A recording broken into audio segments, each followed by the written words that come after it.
Peter, and the first chapter beginning at verse 3. Praise be to the God and Father of our Lord Jesus Christ.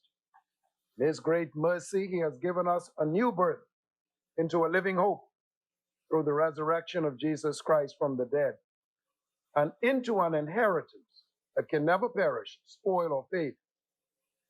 This inheritance is kept in heaven for you, who through faith are shielded by God's power till the coming of salvation that is ready to be revealed in the last time. In all this you greatly rejoice, though now for a little while you may have had to suffer grief in all kinds of trials.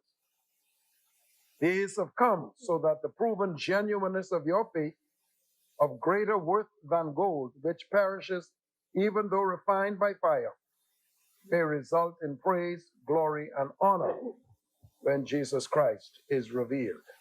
Let us pray. Most gracious Lord and Father, in you we reside, have our being. You are both the gift and the giver of so many blessings. You have ordered us to walk in your light, to be revelation of you to the world. We not only receive a blessing, Lord, we are indeed a blessing, so that we may transmit your grace to all with whom we come in contact. Anoint our occasion today, this deliberation, gathering of your servants with your holy unction, and we may prove worthy the calling that you have given us in Christ Jesus. Grace us with your holy favor, most gracious Father, every single member of this assembly, and those with whom we are connected, known more commonly as relatives and friends. Bless us now as we repeat that which you have ordained and manifested in us to do so, according to Matthew chapter 6, when we say, Our Father, who art in heaven, hallowed be thy name, thy kingdom come, thy will be done on earth as it is in heaven.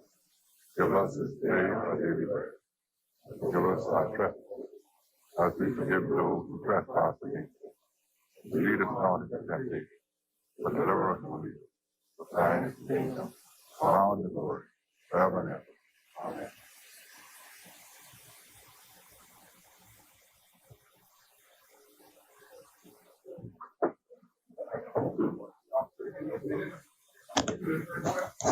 Brent Simonet, Desmond Bannister, Renwood Wells, Jeffrey Lloyd, Dr. Dwayne Sand, Marvin Dane, Frankie Campbell, Dionisio Diagula, Michael Pintard, Darren Henfield, Ramal Pereira, Lanisha Roll, Grenville Roll, Ellsworth Johnson, Philip Davis, Vaughn Miller, Lakeisha Parker Edgecombe, Aaron Lewis, Carlton Bolag, James Albrecht, Travis Robinson, Adrian Gibson, Donald Saunders, Frederick McAlpine, Hank Johnson, Mark Hume, Michael Folk, Miriam Recky Emmanuel, Reese Chipman, Ruben Ramming, Ricky Mackey, Shannon Dawn Cartwright, Chanel Ferguson, Dennis Hannah Martin, Pricewell Forbes, Chester Cooper.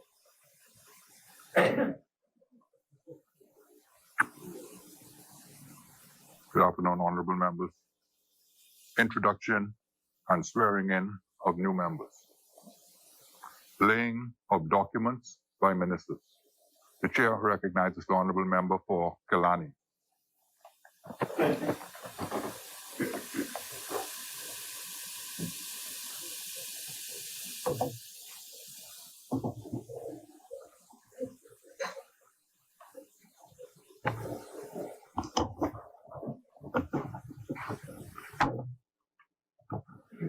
Thank you very much, Mr. Speaker. Speaker, I want to lay on the floor of the House a proclamation of emergency order from the Governor General and signed by the Governor General.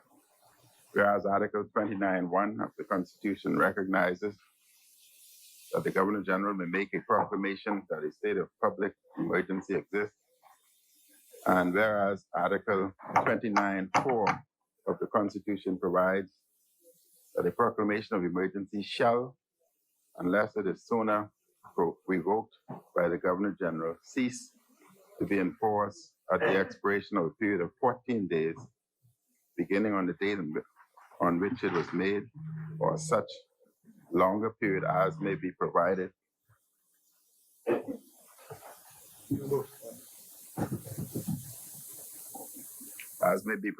under paragraph 5 of this article, but without prejudice to the making of another proclamation of emergency at or before the end of that period. And whereas Article 29(5) of the Constitution provides that if at any time while a proclamation of emergency is enforced, including any time while it is enforced by virtue of the provisions of this paragraph, a resolution is passed by each House of Parliament providing its continuance in force for a further period not exceeding 6 months, beginning on the date on which it would otherwise expire, the proclamation shall, if not sooner revoked, continue in force for that further period.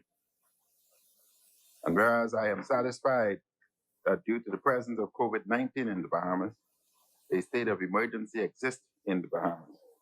Now, therefore, I, the Most Honorable Cornelius Alvin Smith, Governor General of the Commonwealth of the Bahamas, in exercise of the powers conferred upon me by Article 29 of the Constitution of the Commonwealth of the Bahamas, hereby declare that A, with effect from the 30th day of June 2020, a state of public emergency exists in the Bahamas.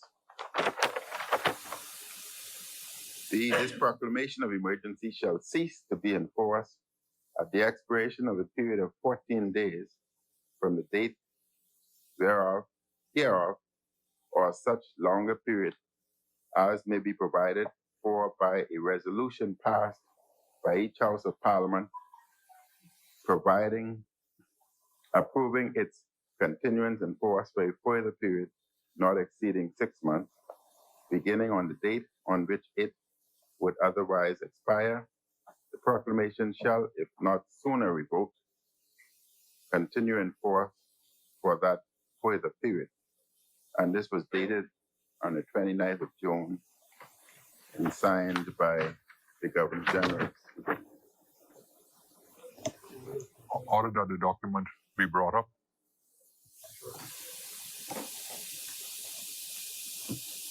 Mr. Speaker, I also want to table the emergency powers regulations.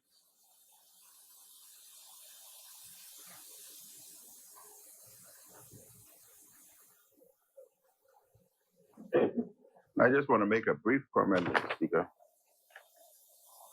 There are many individuals. Just a moment, Honorable Member.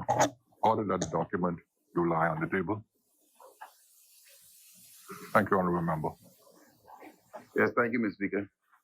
Many individuals who would have felt that the lockdown and emergency orders may not have been in place yesterday. So I want to reassure them that there was no breakdown in the continuity of the orders. And Mr. Speaker, we're all aware of what's happening in the United States of America. You see in many states, surge continue, infection continue, hospitals are being maximized to the state of being overrun. And Mr. Speaker, should that happen here, you can imagine we're recognized at this particular time, especially our family islands, as COVID-free.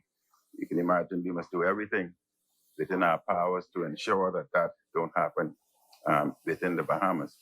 I would have had a discussion with Atlantis just about 30 minutes ago, and Atlantis had informed me that as a result of what's happening, especially in the United States, they have decided that it would probably be best that they delay their opening until the 30th of July. And the Speaker, that I want to point out that the Bahamians must understand the great significance of wearing a mask as in the various places that we have mentioned. And in fact, we now see that many states within the United States and many counties have now introduced and making the wearing of masks mandatory. And in fact, like we have, are introducing fines. And one particular state has introduced a fine as high as $1,000 if masks are not worn. And it's essential to wear these as they protect not only the individuals, but all those around them also. And we are taking this matter very, very seriously, Speaker. And we continue to ask our people and those who visit our shores that it is mandatory within the Bahamas to wear facial masks and wear it properly. And should they not, there's a fine of $200 or 1 month imprisonment or both. And we are taking this matter very, very serious, as we've done so well in terms of protecting our country, protecting our citizens, and protecting those who visit our shores. And I want to inform this Parliament and the country that Parliament Cabinet has just recently agreed, we just passed 1 hour ago, the establishment of a COVID enforcement unit where individuals will be traversing not only New Providence, but throughout the entire Bahamas, aided or assisted by the police force and the relevant agencies, so as to enforce our laws with respect to mitigating or preventing COVID from entering our shores. And they and us, Mr. Speaker, are taking this matter very serious. And regardless to whom the individuals may be they visitors, residents, or citizens, if they are in violation of our laws, they will be dealt with properly. I do not want to call any restaurant or nightclub names, but that particular nightclub in the East know whom I'm speaking about. And be assured, if we see that happening again, what has happened just recently, they will be dealt with properly. And the same message goes out to 2 restaurants in the West. I need not call their names, but they know one is east of me and one is west of me, and I live tropical. So one is to my left and one is to my right. They know whom they are. And if they continue to behave in that manner, they too will be closed, because we will not tolerate breaking our laws to place our citizens in danger, our healthcare system in danger, and possibly collapse of our entire healthcare system, where individuals with simple headache would not be able to see a doctor because we're utilizing all of our service to deal with COVID matters. We will not allow that to happen. And individuals who break our law, be it for money, greed, or anything else, we will deal with them appropriately. I also want to send a message, a warning message, and an advisory message to those in the family islands: Exuma, Harbour Island, Eleuthera, Long Island, and other islands who do very well with respect to boating. There'll be many yachts visiting your shores, and we must be very vigilant and ensure that those visitors wear their masks and we wear our masks. We must also ensure, and the authorities will be there to ensure that they comply with our laws and they present a COVID negative testing before they enter our shores, or whatever amendments are made to certain countries that may not have COVID facilities available. But, Mr. Speaker, it's a serious matter, and I only want to send a warning to individuals. And when we look and see what caused such rise within certain states of the U.S., parties, beaching, the nightclubs, the bars, etc.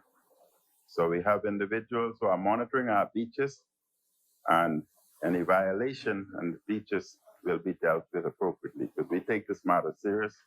It's essential for us to protect ourselves, protect our future generation. But as we speak more about this next week or week after, Mr. Speaker, I would have a lot more to say about COVID and the direction we are going and the implications or the sequelae of COVID.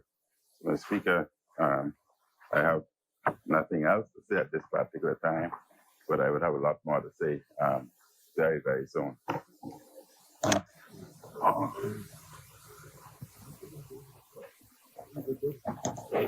Chair recognizes the honorable member for Bamboo Town. Speaker, we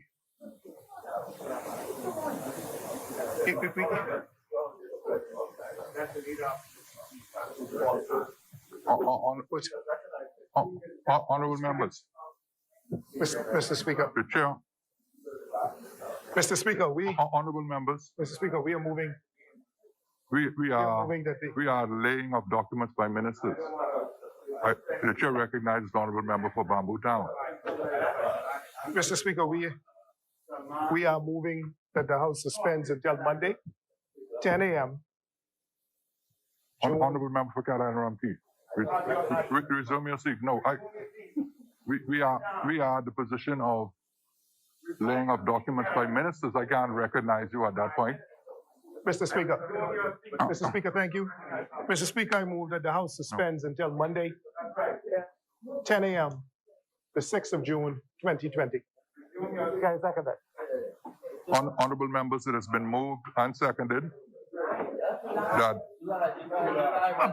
Mr. Speaker, Mr. Speaker, I move that the House suspends until 10 a.m. Monday, the 6th of July, 2020. I second that, Mr. Speaker.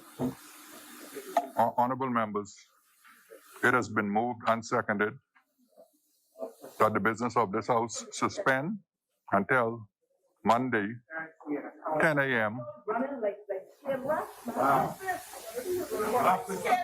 Monday, honorable member for Angleston.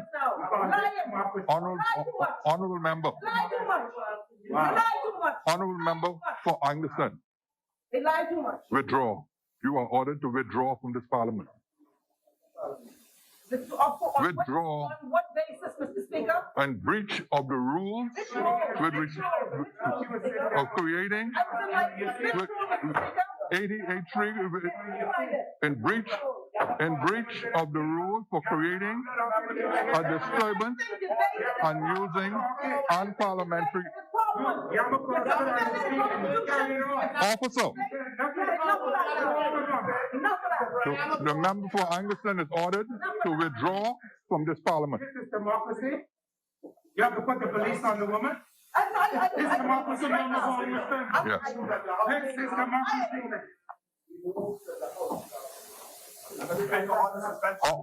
Honorable members, it has been moved and seconded that the business of this House suspend until 10 a.m.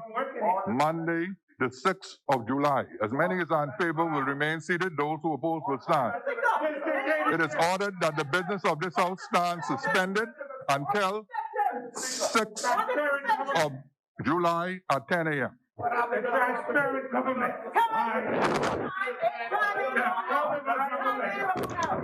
Y'all didn't think this China or Iraq of Cuba. Come on, man.